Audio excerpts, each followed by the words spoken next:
Welcome to History Snippets. I'm Sarah, the curator at Edwards Place in Springfield, Illinois, and today we are nearing the end of season 2 with a story about a Miss Snape. Miss Snape was mentioned somewhat frequently in Helen Edwards' letters between the years of 1863 and 1868. We originally thought that she was a servant at Edwards Place, but with further research, it seems that she probably wasn't. Curiously, Miss Snape is always referred to as Miss Snape by Helen Edwards. So either she had more importance as a domestic servant, or it's just, again, really possible that she was not a servant at all. In one letter, Helen Edwards sends her love out to Miss Snape. And if you've seen any of my other videos about Helen Edwards' opinions on her servants, you'll understand why that would be a little out of character for her. Charlie McKechnie was mentioned in a letter that Helen had written that also had referred to Miss Snape. Rebecca Snape was the Snape that was married to Charles McKechnie, and with them lived William, Melissa, and Joseph. We know that Miss Snape lived with Charlie because of Helen's letters, and the only unmarried woman at the time living in that house was Melissa. Thus, I think it's safe for at least the purposes of this video to refer to her now as Melissa.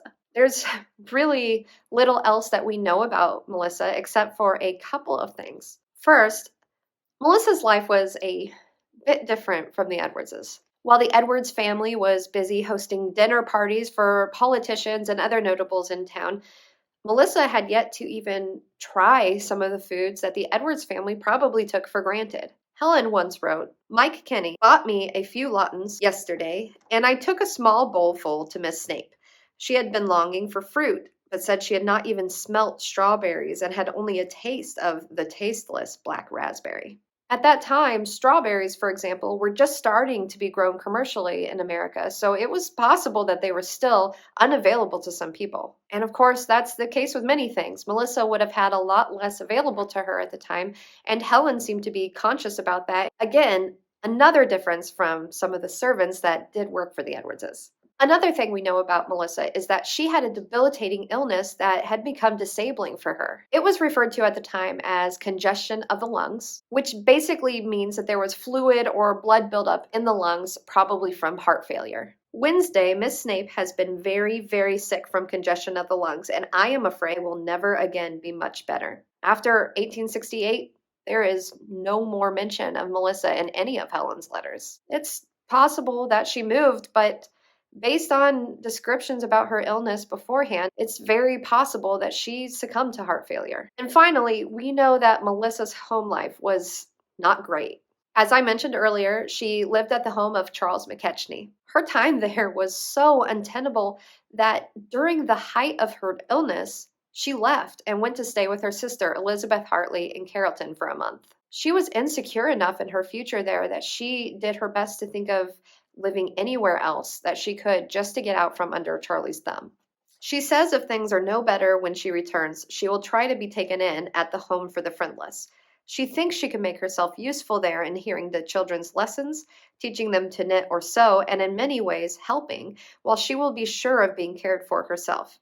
I could not help shedding a few tears at her sad story. Mrs. McKay, Melissa's sister, thinks she cannot much longer endure his cruel treatment. I've briefly mentioned the Home for the Friendless before, but just as a quick recap, this is a home that women and children who were left houseless could go to. The last thing that Helen ever mentioned about Miss Snape really wrenches my heart, knowing that it's quite possible that she didn't live much longer after this letter was written. Miss Snape is wretched. She has not been outside her gate for more than 6 weeks and seems wasting away. I feel deeply sorry for her. The curious thing about Miss Snape, at least as regards the Edwards family, is that Mrs. Edwards did think so highly of her. Because of this, we are never actually given her first name in any of Helen's letters. And because of that, tracking this woman down 150 years later has become even more difficult. And if it wasn't for the mention of Melissa's sister, Melissa's name may have been lost. Thank you for joining us on another goose chase throughout history. We are going to have one more history snippet for you in 2022, and then we'll have to catch you again in the new year. Thanks.